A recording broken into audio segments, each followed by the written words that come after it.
Marjorie Jones. My mother said she got fed up with this, and when they went out with my father and a friend of his, she decided she wasn't giving up this one. So she, even though she claimed she wasn't terribly interested in my father, she decided she'd, behave as if she was. And she claims the only thing she liked about him was the back of his neck, and then she said, of course, a week after we were married, it broke out in boils. But if you knew my mother, you'd know that was one of the kind of things she'd say, not necessarily based on any truth. What year were your mother and father born? My mother they were both born in 1905, my father in March, my mother in September. So they met in 1926? Yeah, 1926. And my mother got pregnant, which Joey and I discovered later by accident. And she was determined she wasn't going to marry my father, but both sets of parents were absolutely determined that they were going to get married. Then my mother said, well, just because we're married, does that mean we have to live together? And both sets of parents said, yes, it does. And I think it was my father's parents who bought their first house for them. But my mother was never very happy with the idea of being married to him, and never really seemed to like him, as far as I could tell. How they stayed I know how they stayed together 14 years. They spent very little time together. That's probably how that happened.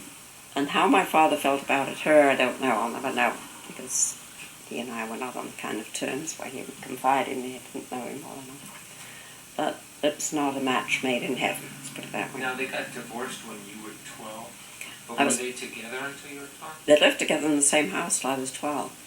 But I think the way that worked was my mother managed to bring in all her relatives. First of all, because of the Depression, she brought Uncle Leo and Auntie Ina to live in this tiny house with them. And then when the war came, the Naveses came. That was Auntie Barbara and Michael, and then on the weekends, Uncle Arthur, he'd go to London during the week. And then Anne after she was born. So the house was always totally packed. And sometimes my grandfather was a 2.5 bedroom house with one bathroom. The toilet was separate from the bathroom. We sometimes had 11 people living there. Yeah, and I think that was my mother's way of not having to deal with my father. But part of it was obligatory because, well, when you had relatives living in London, you had to give them shelter. And if you didn't take in your family, you were obliged to take in other evacuees anyway if you had any room. But I think they would have decided we didn't have any room, actually. It was such a small house. So it was absolutely crammed with relatives all the time. And the rooms were, not exaggerating about, the living room and the other room next to it, which was God knows what, were much, much smaller than this room in both directions. And they were heated by coal fires, and everybody smoked, every adult in the family smoked, and the worst crime you could commit was to leave the room and not close the doors. So the doors were always closed because it was cold. The coal fire was the only heating. So it was a very interesting environment, I tell you. But anyway, when they first got married, they lived in a house that I think my paternal grandparents had paid for. Then when I was 6 months old, my grandmother got cancer, and my mother moved into their house with them, my grandparents' house, which was right near the ocean, a very nice house. And she had to take care of her mother, Joey, who was 2. Myself, I was 6 months. And my grandfather's contribution, as I think I've mentioned before, was he thought it would be companionable to go to bed himself in a separate room. And twice a week he would get up. He'd go and he always went to get his shoes polished and to get his hair and his beard trimmed. And then he went out to lunch. We don't know to this day whether he took other women out or not. That's kind of a question mark. Not sure. Michael seems to think he did. And then he'd come home again, get into bed, and all his meals would be served up there. So that was my grandfather. He was a very spoiled fellow in many ways. That was on your mother's side? That was on my mother's side. And there was an interesting thing about he and my grandmother's marriage, because he, like my uncle, would go in and out of being wealthy. My uncle, his son, did that later. And his wife was getting very fed up with it. This was just before World War I. And she said to him finally, look, I've had this business of 1 minute we're poor, 1 minute we're rich. I'm leaving you. and don't even dream of asking me to come back until you come up with £1,000 for me to start my own business. I'm going to be financially independent. £1,000 being a lot of money in those days. And she left, and she moved in with some other man who was the mayor of the town they lived in, a highly respected fellow. And my mother liked him a lot. My mother went with her mother, and my uncle stayed with his father.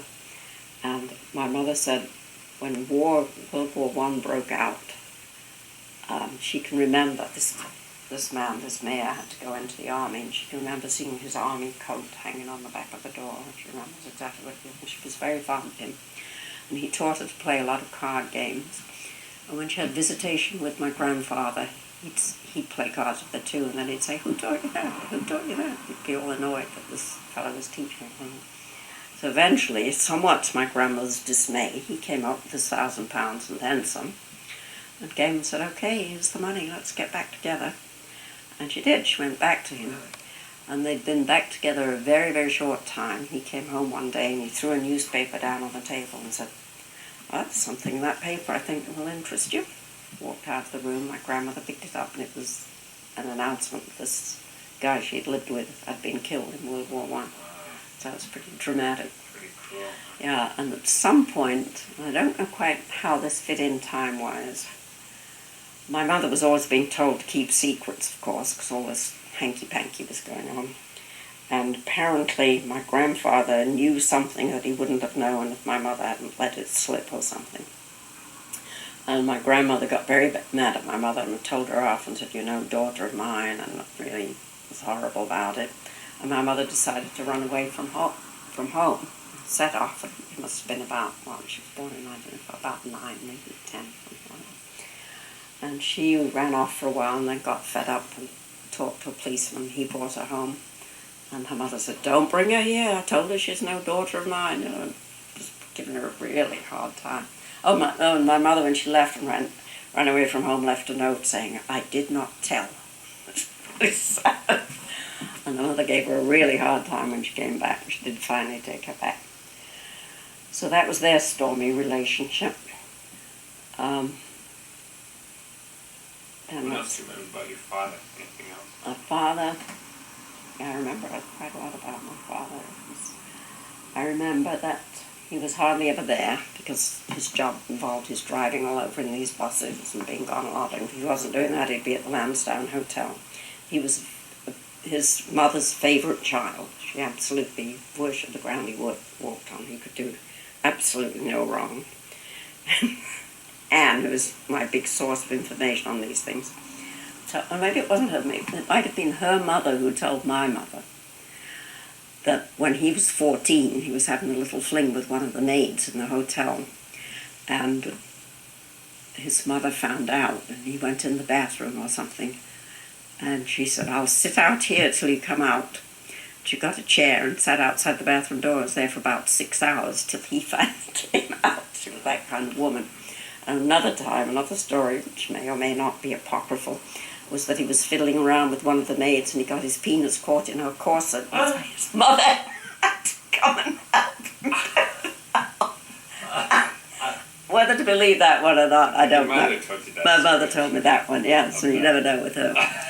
My mother had a lot of stories about them like that. And then the other story my mother told, which is more about my grandmother than my father, was when I got double pneumonia when I was 6.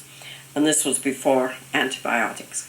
So the doctor said I was at the point of death, too ill to be taken to the hospital. Couldn't have my mother in the room, it might get me too excited, so I had to have a night nurse and a day nurse and be treated at home. Why my mother couldn't be in the room because it get me too excited, I don't know, but that was the thing. Oh, my father was away, my mother had no money. He had to pay for these things in advance. So she went over to my grandmother's house. My grandmother always kept my father's money for him.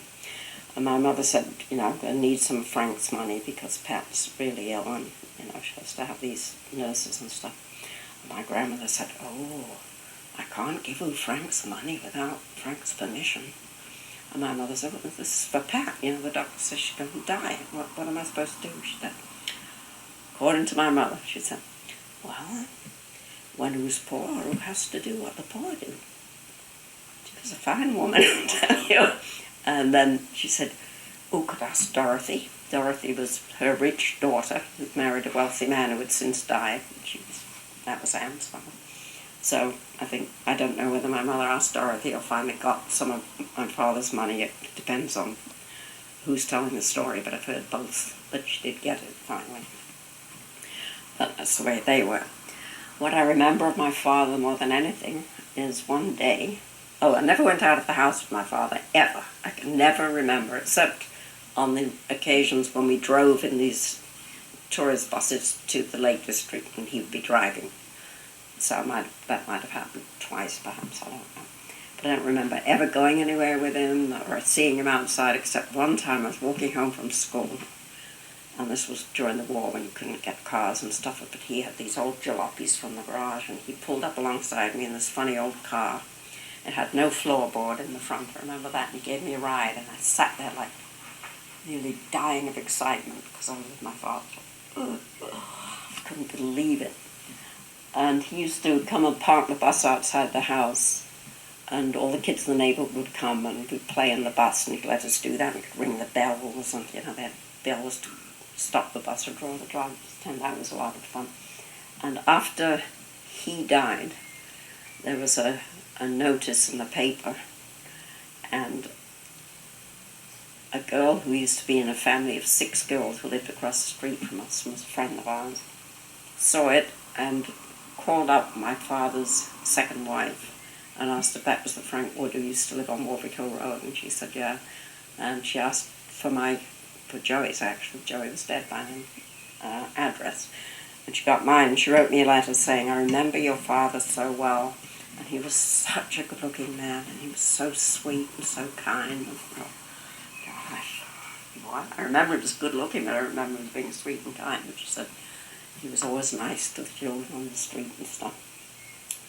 Another thing I remember about him is he and my mother had terrible fights, and he even hit her a couple of times. I remember my sister going, "Leave my mother alone, leave my mother alone." And I can remember my mother saying, "Oh, don't worry about it, Joey, it's your father playing baby house." She said Joey went running next door to get the next door neighbours and stuff. So. And then my father would do things like... What would they fight about? I don't know, I never heard what it was about, but it was like my mother couldn't stand him. My mother said he was spiteful, and she would say things like, he brought us some Easter eggs one time when he came back from a trip. And my mother said, "You can't have those, they'll make you sick, they're full of almond paste," and she took them away. Another time he brought us 2 little Scottish dolls and had pins in them, and she said, "Your father has no idea what's appropriate for children," and took those away. It's like she never had any respect for him. And she'd say, if I got up for breakfast and he was up, she'd say, "It's no good getting your father to make you breakfast because he'll put too much salt in it." It was always something like that, she just always discouraged us from and he would do, and as I look back on it now I can understand a bit more, he'd do things like, if I was heading across the room to where my mother was, he'd put his leg up and stop me and say, "Why are you going over there?" I'd say, "Because I want to be with Mommy." He'd say, "Why can't you stay here and be with Daddy?" I'd say, "I want to be with Mommy." And it'd be like, "Oh," and he'd push it and push it and push it until she got mad at him and told him to knock it off and stuff. But, at the time, I always took her view of things, but since I'm older, I'm not sure it wasn't 6 of one and half a dozen of the other. So, the other thing I remember about him was one time only, he decided to take an interest in his daughters, and he came home, and Joey and I were playing up the street with our usual group of friends, which consisted of some boys and some girls. I think I was probably 7 or 8. Joey must have been 9 or 10. And he said, "Do not play with boys. You play with girls, not boys." So we said, "Oh, okay." And then pretty much ignored it because we knew we'd probably not see him again for weeks. So one day we were up playing with our usual gang again, and he appeared. And he went.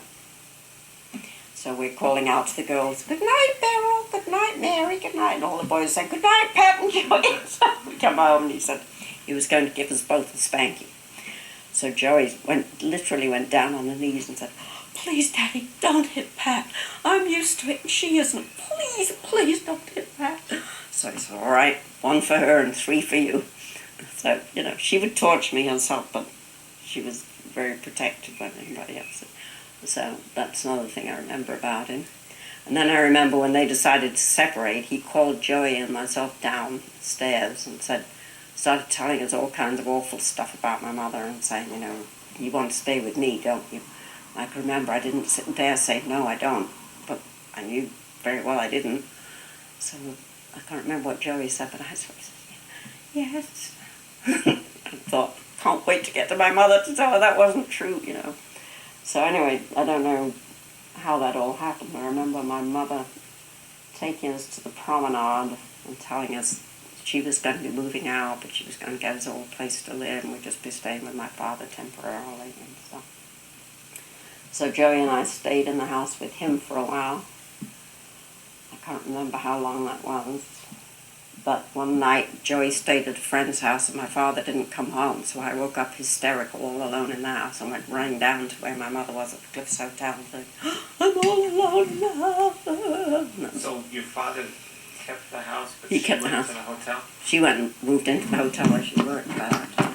Oh, the thing I started to tell you about the Cliffs Hotel, where she lived as a teenager when they were looking for a house to buy in Blackpool. The whole family became very friendly with the Holtons who owned this hotel. And Mrs. Holton was a justice of the peace and stuff. They were a very established family in Blackpool. And when war broke out, the son, who at that time was running the hotel, got called out, and the hotel was commissioned for civil service, except for 3 areas, 3 huge bars were left open. And he came to my mother and said, I want you to manage these bars during the war. And she said, I've never managed a bar, I can't do that. And he said, of course you can't, you can do anything you set your mind to. So that's how she got this job that literally she would go to work at 8 o'clock in the morning.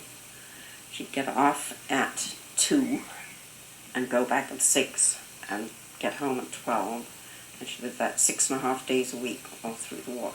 Starting in 1939 then? Starting in, it might have been 1940, yeah. So what would you do for meals? Auntie Barbara lived there by then, because she was a refugee from London, so she lived with us. I don't think she lived with us right in the beginning, but yeah, she must have, because she came as the day war broke out, she was there. Yeah, she must have been there all the time. So she took care of us, so. Didn't you have a story about your father about the movie theater also? Oh, this was after they had separated. I never heard from her again, except when Anne was born, this Anne. She was born, and we lived in Hodgson Road, a different house by them, which actually was my uncle's. We lived with him then. We moved out of Waterville Road and we lived with him. And my father came to see the new baby. I guess he used to go in the Cliffs where my mother worked, so she'd see him regularly. And she must have told him. He came to see the baby, and he played with Michael. And he said, hello, Pat, how are you? All affable, and mostly paid attention to Michael, and then left. That was it. And then when I was about 14, I guess, and Frank and I went to the pictures in Cleveland, where she lived. He and his new wife, who was then just his girlfriend, I guess, were in the movies. And he went by and said, hello, Pat. And I went, hello. That was it.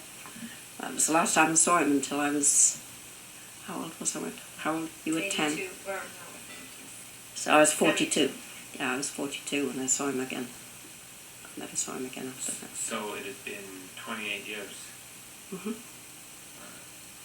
And that was that the last time you saw him was 1982? No, I saw him that time, and then I think I saw him twice more or something. Because I know I saw him after Marvin and I had separated, because he told somebody, and I can't remember something. I think our Pat's divorced, and she's not telling. She never tells me anything. But my last impression of him, I was very impressed by him, because I called him when I heard he'd gone blind. He went blind towards the end of his life. And I called him to say how sorry I was, and he said, yes, it's not something I'd wish for, Pat. I thought that was a rather suave way of when beginning he was it. actually a very sweet old man. He was by then, yeah. When did he die? He died, let's see, he was 86 when he died, so that would be 91, 1991, yeah. And he'd gone a little bit funny. He would do things like throw strange things in the fire and stuff. And the last time I saw him, he was really out of it. And But he stood in the window as I was walking down the walkway, and he looked kind of as if he had a moment of knowing who I was.